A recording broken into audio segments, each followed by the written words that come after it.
Folks, we're here where this story begins, at the Trans-Allegheny Lunatic Asylum in Weston, West Virginia. Today we take you to one of the most notorious landmarks in West Virginia, the Trans-Allegheny Lunatic Asylum, a place with a history so dark that it's known as the most haunted place in America. When you mention lunatic asylum or sanatorium or anything like that, it kind of gives me the willies. That's just me, because it's the things that went on behind those walls of those places. And I think probably the most famous one that I know that a lot of people enjoy, and they'll make trips. Sometimes, hey, I've even known classes of kids making trips to Waverly Sanatorium in Kentucky. And, they go there and they visit hoping that they're going to see a ghost, or, something's going to happen, or weird things going on in there. But, we were there, not inside the Trans-Allegheny Lunatic Asylum. We were on the outside. But gosh, it's a very foreboding place to see this building up close after you've read about it and heard about it a little bit from the Philippine mummies. Well, I tell you, in doing research on this story, Rod, I can just about tell you that none of these other places hold a candle to the Trans-Allegheny Lunatic Asylum. Wow. Things happen there. They say things happen there to this day, ghosts and spirits and all that. Sounds like we need to go and have a pizza party there. I mean, hey, got the possibilities, but still, let's go on here and let's find out more about it. All right. Well, folks, the Trans-Allegheny Lunatic Asylum, or the Weston State Hospital, is a place with stories that'll send shivers down your spine. But before we get into the darker tales, let's talk about how this massive asylum came to be. It all started back in the 1850s, when the Virginia General Assembly decided to build an asylum to serve the western part of the state. And back then, that area was still part of Virginia. West Virginia wouldn't become its own state until the Civil War. They chose a spot near the West Fork River in Weston. Construction began in 1858 using local materials like blue sandstone from a nearby quarry. They even had skilled stonemasons from Germany and Ireland come in to help with the work. Wow. And you know what? If you see the architecture of this building, you'll see where a lot of those influences came from Germany and also from Irish stonemasons, because it is very evident, almost like I could look up at one corner of the building. I could almost picture seeing a gargoyle or something there that's on the side of the building right there. But as with many things in this part of Appalachia, though, Steve, the Civil War threw a wrench in the works. In 1861, construction was halted, and the site soon saw its fair share of military activity. Now, the military activity consisted of the Confederates and the Union troops occupying the grounds at different times, with Confederate raiders even stealing the building supplies. On top of this, the Virginia government in Richmond wanted the money back that had been set aside for the asylum to be used in the war effort. But before they could get their hands on it, the 7th Ohio Volunteer Infantry swooped in and delivered the funds to the restored government of Virginia in Wheeling. Now, it was a group that claimed that it was the rightful government of the state. That money would then become a part of the treasury for what would soon be the state of West Virginia. Well, Rod, after West Virginia was admitted to the Union, the asylum's name was changed to the West Virginia Hospital for the Insane. The first patients were admitted in October 1864, but it wasn't until 1881 that construction was finally completed. And overcrowding became a major problem almost right away. You see, the asylum was designed to hold 240 patients in solitude, but by 1880, it was crammed with 717 people. At its peak in the 1950s, though, there were more than 2,600 patients packed into that place. Why, you might ask, did it become so overcrowded? Well, it wasn't because of a sudden, dramatic increase in the number of people going mad. No, the reasons folks were sent there were for things like having asthma, laziness, domestic issue, which it appears means wives who wouldn't, quote-unquote, obey their husbands, Even greediness and egotism were grounds for being committed, Rod. Wow. And I remember seeing that list on the wall at the museum there, at the Historical Society, the museum there in Philippi. And wow, just the list of it was just unbelievable. Some of the things that you could be sent up the creek for, if you want to call it that, especially to the Trans-Allegheny Lunatic Asylum. Well, imagine being locked up for being a little too full of yourself. Well, as you might expect, conditions were pretty terrible. The Charleston Gazette published reports in 1949 exposing the poor sanitation, lack of furniture, inadequate heating. Basically, it was deemed a nightmare. And because of those conditions, a lot of patients didn't make it out. Now, there's no official count, but it's believed that thousands of people died there over the years. Some estimates that the number could be in the 5 figures. Oh gosh, I hope not. But still, it's a tragic part of this hospital's history for sure. In the 1950s, the state tried to deal with the overcrowding in a pretty horrific way. Gosh, this reminds me also of the Kennedy family and then the younger daughter and everything. This was known as the overcrowding thing of the West Virginia Lobotomy Project. Now, they thought lobotomies could help reduce the patient population, so that's exactly what they did. Goodness. Well, Rod, by the 1980s, the population had decreased due to changes in how mental illness was treated. In other words, all across the country, patients in these asylums were being released. Now, the hospital at that time, though, was in such bad shape that patients who couldn't be controlled, those who were still there, were often locked up in cages. And then, in 1986, Governor Arch Moore announced plans to build a new psychiatric facility elsewhere and convert the Weston Hospital into a prison. But the courts ruled that move unconstitutional, so it never happened. Instead, the William R. Sharp Jr. Hospital was built, and the old Weston State Hospital was closed for good in 1994. After it closed, the building mostly sat vacant, though it did host some local events like fairs and church revivals and such. And in 1999, the building was damaged when some off-duty police officers decided to, of all things, use it as a paintball arena, causing a major scandal.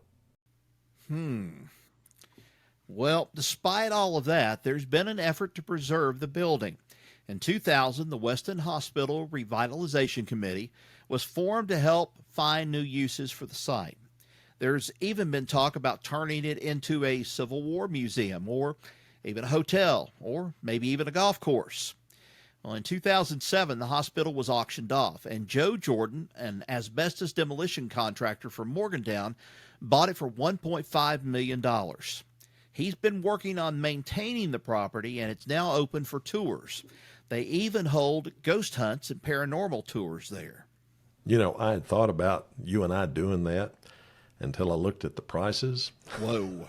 And, we're not going to say what they are, but they were a bit out of our range just to go up there and take a quick look around there. But if you do have the chance to go up there, you need to invest a little bit in that and go take a tour, either the paranormal tour or the history tour. It would be something that you would never forget. Well, the main building, known as the Kirkbride, has been turned into a museum of sorts. It's got all kinds of artifacts, paintings, poems, drawings from patients, and even some of the old medical equipment and restraints. The tour guides dress in 19th century nurse outfits, which, I guess as you could imagine, Rod, really adds to that eerie atmosphere, don't you think? Well, I would guess so. It'd give me the willies, like I told you earlier. It'd give me the willies on this. But here's the thing. If you're ever in to West Virginia and you visit Weston, it is worth a visit, though, folks. I have to say that, especially if you're into history or the paranormal. I'm kind of in the history part. I'm not into that paranormal stuff. But be warned, folks, the Trans-Allegheny Lunatic Asylum is not for people like me, the faint of heart. No, it's not. Not for me either, really.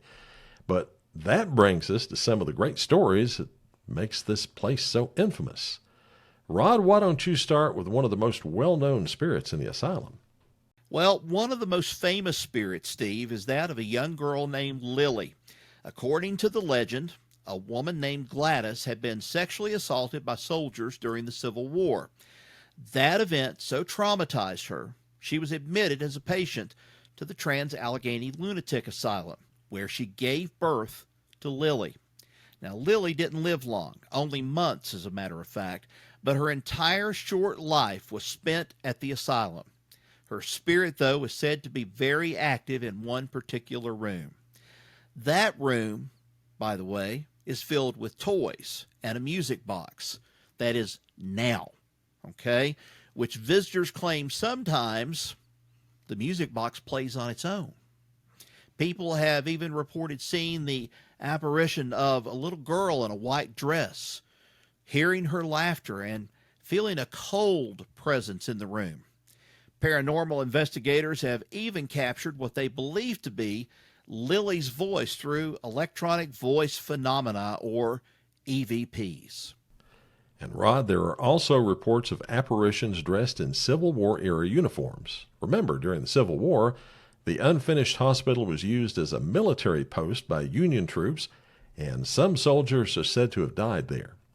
Visitors have claimed to see these soldiers, hear marching, footsteps, and even distant gunfire. Well, speaking of dark experiences, Steve, let's not forget the brutal practice of isolation.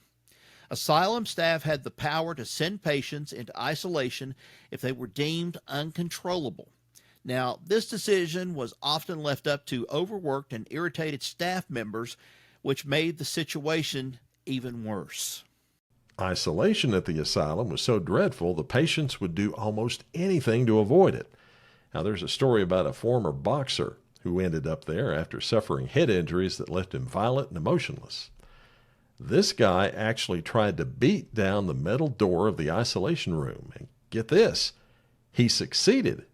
He ripped the door off its hinges, leaving visible dents in the steel. When he finally got the door off, he calmly handed it to one of the nurses and then just went back to his room. The isolation rooms are still said to have a violent energy attached to them. Visitors often report being pushed or scratched, and some have even heard disembodied voices crying out, "Get me out of here!" Well, then there's Ruth, another spirit said to haunt the asylum. Ruth is described as having a more aggressive presence, especially towards men. She was reportedly a patient who didn't get along well with men in life, going into an uncontrollable rage around them. It seems that anger has carried over into the afterlife as well. People say that she throws things at male visitors and creates an unwelcoming atmosphere, far the opposite from what we hear from down in Abingdon, of course, in the Tavern Tart, as we've been told before, Steve. Indeed, that's true. Well, there's also the story of a room toward the back end of one wing where a gruesome murder took place. Two patients, Big Jim and David Mason, cruelly murdered another patient, a man named Dean, by first attempting to hang him, and then when that failed, they placed his head under a bed frame and jumped on it until the frame touched the floor. This particular room where the murder supposedly took place is infamous for its cold spots and the quiet cries that visitors often hear. Some say, Rod, that it's the spirit of Dean still lingering in that space. You know, I don't think I'm going to be reading that little funny story to the grandkids anymore of no more monkeys jumping on the bed. That kind of gives me the creeps right now thinking about this, and hearing this and thinking about it, that gives me the creeps. Well, like I said, that's pretty bad. It's horrifying, to be sure. And sadly, this wasn't an isolated incident. Overcrowding, mental illness, and poor care created a lethal combination that often led to aggression and violence. Other patients were also murdered in cold blood by their peers. Now, the stories, though, they just keep getting darker and darker. the upper floors of the asylum, where a man known as Slewfoot would roam. Stories are told that he would torture and kill people in the upstairs bathroom.